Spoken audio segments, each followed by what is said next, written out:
let me tell you what an independent presidency will look like. Because I'm independent of the military contractors, I'll be able to pursue a foreign policy that puts peace and diplomacy first.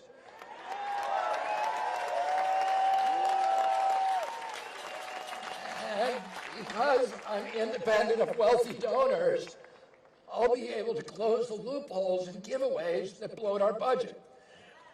And because I'm independent of Wall Street, I'll be able to rescue debtors instead of the banks during the next financial crisis.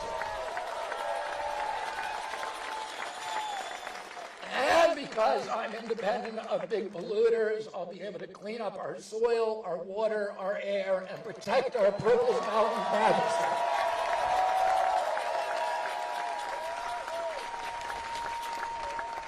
And because I'm independent of corporations, I'll be able to unravel the corporate capture of our regulatory agencies.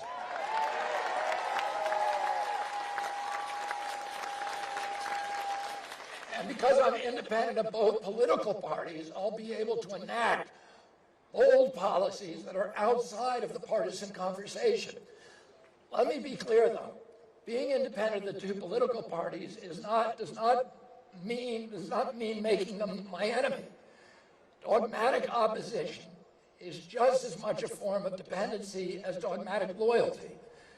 As president, I'm going to work with officials from both parties who want to join me in serving our nation rather than exploiting and searching for partisan political advantage. Every president enters office promising to unite the nation and to work with people from the other party across the aisle. None of them ever does it. They can't. They're already chosen a side. Well, I'm not going to have that problem. I'm going to build coalitions from both sides of the aisle. What that means is that members of Congress will start working together across party lines in ways that we've barely seen for a generation. My uncle, Senator Edward Kennedy, my Uncle Teddy, has his name on more pieces of legislation than any senator in the United States history.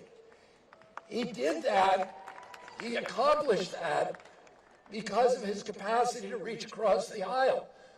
When during weekends at Cape Cod, my uncle would bring home people who were his political rivals, who were Orrin Hatch, John Kasich, Harry Byrd, people who were terrible, for example, on my issue, the environment. I looked at those people and I saw Darth Vader.